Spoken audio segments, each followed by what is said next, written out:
Hi எல்லோரும் நல்லா இருக்கீங்களா? இன்றைக்கி ஒரு சூப்பரான வீடியோ. 3 டேஸாக இருந்துட்டு ஃபுல் ஃபீவர்.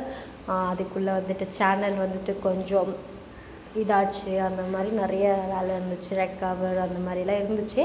ஹோப் இந்த வீடியோ உங்களுக்கு ஒரு பாசிட்டிவ் வைப்பாக எனக்குமே இருக்கணும், உங்களுக்குமே இருக்கணும் அப்படின்னு சொல்லிட்டு என்னோடய ஈவினிங் ரொட்டீன் தான் உங்கள் கூட ஷேர் பண்ணிக்க போகிறேன். 3 டேஸாக இருந்து ஃபுல் ஃபீவர், ஹாஸ்பிட்டலுக்கு போகிறது, இன்ஜெக்ஷன் போடுறது, டேப்லெட் போடுறதாவே இருந்துச்சு.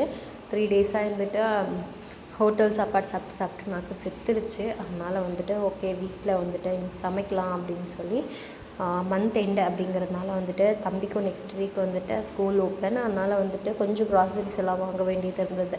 அதனால் வந்துட்டு இங்கே நியராக இருக்கிற ஒரு சூப்பர் மார்க்கெட் தான் போயிருந்தோம். பட் இந்த எல்லா சூப்பர் மார்க்கெட்டை விட இது வந்து சேம் டிமார்ட் மாதிரியே இருந்துச்சு. பட் ப்ரைஸ் வைஸ் இன்னும் கம்மி அப்படிங்கிற மாதிரி எனக்கு தோணலை. பட் நான் எல்லா ப்ராடக்ட்டுமே ஒரே இடத்துல இருந்துச்சு. நீங்கள் மறக்காமல் வாங்கிட்டு வருவீங்க. பில் பார்த்திங்கன்னா இதுக்கே 3380 ருபீஸ் ஆகிடுச்சு. இந்த ஷாப்போட பேக் பற்றி சொல்லி ஆகணும். 25 ருபீஸ். எனக்கு தெரிஞ்சு விஷால் மார்ட் அப்புறமா நீங்கள் வாங்குகிற மற்ற ஸ்டோர்ஸோட பேக்கை விட மோர் நான் கம்பேரிட்டிவிட்டி சொல்லிகிட்ருக்கேன். விஷால் மார்ட், டி மார்ட், மோர் அதோட வந்து இந்த பேக் வந்து 10 ருபீஸ் எக்ஸ்ட்ரா வாங்குறாங்க. பட் நல்ல குவாலிட்டி. நீங்கள் நிறைய வாட்டி நீங்கள் வாஷ் பண்ணி கூட யூஸ் பண்ணலாம். அந்த மாதிரி ஒரு குவாலிட்டி. நீங்கள் வெஜிடபிள் வாங்க போனாலோ இல்லை எது வாங்க போனாலும் கேரி பண்ணிக்கிற மாதிரி தான் இருந்துச்சு. 25 ருபீஸ் பேக் வாங்கணுமான்னு நினச்சேன். பட் நான் வாங்கிட்டு வந்து பின்னாடி ஒர்த் அப்படின்ற மாதிரி தான் எனக்கு தோணுச்சு. என் ஹஸ்பண்டுமே சொன்னது வந்துட்டு பரவாயில்ல, நீங்கள் எங்கே போனாலுமே வந்துட்டு வாஷ் பண்ணி எடுத்துக்கலாம் அப்படின்ற மாதிரி சொன்னாங்க. அப்புறமா வந்துட்டு ஓகே நானும் ஒன்று வாங்கிக்கிட்டேன். இதெல்லாமே தான் நான் இன்றைக்கி இந்த மந்த்துக்காக நான் வாங்கிட்டு வந்த க்ராசரிஸ். அப்புறமா வந்துட்டு இந்த சிக்கன் கட்லைட் மாதிரி இருந்தது. அது வந்துட்டு டேஸ்டின்னா அவ்வளோ நல்லா இல்லை. பட் ஓகே வாங்கலாமேன்னு சொல்லி வாங்கிட்டு வந்தேன். கொஞ்சம் எடுத்து ஃபில் பண்ணிகிட்டே இருந்தேன். மீன்மேல் பாப்பா ஒரு பக்கம் அழுந்துகிட்டே இருந்தா. அப்புறமா வந்துட்டு எனக்குமே எடுத்து வைக்கிற இன்ட்ரெஸ்ட்டு போயிடுச்சு.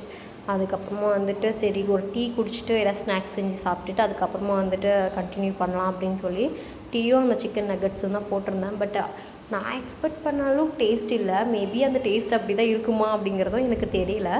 உங்களுக்கு தெரிஞ்சுன்னா நீங்கள் கமெண்ட்டில் சொல்லுங்கள். எனக்குமே கொஞ்சம் யூஸ்ஃபுல்லாக இருக்கும்.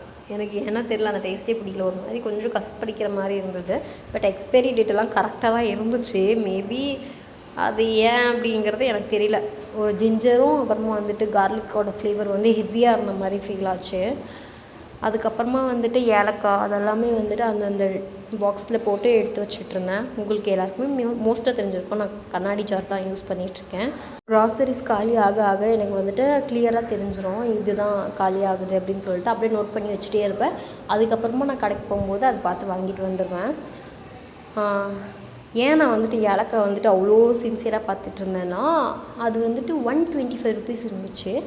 நான் செக் பண்ணாமல் வாங்கிட்டு வந்துட்டேன். 125 ருபீஸ் ஏலக்காய் அப்படிங்கிற மாதிரி தான் இருந்துச்சு. ஓகே வாங்கிட்டு வந்தாச்சு, பில் போட்டாச்சு, இன்னும் பண்ண முடியாது. அதனால் வந்துட்டு ஓகே அப்படின்னு சொல்லி எல்லாத்தையும் எடுத்து தான் வச்சிட்ருந்தேன். இதெல்லாம் வந்து கிளம்ஸியாக பார்க்கும்போது அவ்வளோ கஷ்டமாக இருக்கும். அப்படியே மீன்வேல் பார்த்தா செம்ம மழை. அப்பா என்ன மழை தெரியுமா? அப்படியே கடலில் காற்றடிக்கிற மாதிரி அப்படி இருந்துச்சு. அது பார்த்துட்டே இருந்த மாதிரி இருந்தது. பட் சமைக்கணுமே அப்படின்னு சொல்லிட்டு சமைக்க போயிட்டேன். ஓரளவுக்கு கொஞ்சம் செட்டில் ஆகி அப்புறமா வந்துட்டு கொஞ்சம் காற்றடிக்க ஆரம்பிச்சிது. அதுக்கப்புறமா அப்படியே வந்துட்டு குக் பண்ணிவிட்டு கிச்சனில் வந்துட்டு இந்த மாதிரி ஸ்ட்ரிப் லைட் நிறைய இன்ஸ்டாகிராம் இன்ஃப்ளூயன்ஸ் அப்புறமா யூடியூப்லாம் போட்டு நான் பார்த்துருக்கேன். அதனால் வந்துட்டு நம்ம கிச்சன் நல்லா இருக்குமா அப்படின்னு சொல்லி பார்க்கலாம் அப்படின்னு சொல்லிட்டு இது வந்துட்டு என்கிட்ட ஆல்ரெடி தீபாவளி மேக் ஓவருக்கு வாங்கியிருந்தேன். அது வந்துட்டு வச்சு பார்த்தேன். நல்லா தான் இருந்துச்சு. பட் அந்த ஸ்ட்ரிப் லைட் தான் நல்லாயிருக்கும் அப்படின்னு சொல்லிட்டு அதே வாங்கிக்கலாம் அப்படின்னு சொல்லி இதை வந்து எடுத்து வச்சிட்டேன்.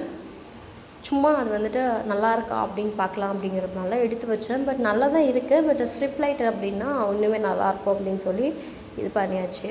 டின்னரெல்லாம் முடிச்சுட்டு அப்படியே தூங்கி எழுந்துச்சி அடுத்த நாள் காலையில் வந்துட்டு கொஞ்சம் செடி வளர்க்கலாம் அப்படின்னு சொல்லி ஆசை வந்துச்சு. நிறைய பேருக்கு தெரிஞ்சிருக்கோம். நான் பழைய வீடியோலாம் நிறைய செடி வச்சுருப்பேன். பூச்செடி அதெல்லாமே வந்துட்டு நான் ஊருக்கு போனதுனால எல்லாம் பட்டு போச்சு. அதனால் வந்துட்டு இதில் போட்டு பார்க்கலாம் வளருதா அப்படின்னு சொல்லி தனியா அப்புறம் காஞ்ச மிளகா போட்டிருக்கேன். ஹோப் வரணும்னு நான் நம்புகிறேன். இந்த வீடியோ உங்களுக்கு பிடிச்சிருந்துச்சுன்னா ப்ளீஸ் சப்ஸ்கிரைப் பண்ணிக்கோங்க. தேங்க்ஸ் ஃபார் வாட்சிங்.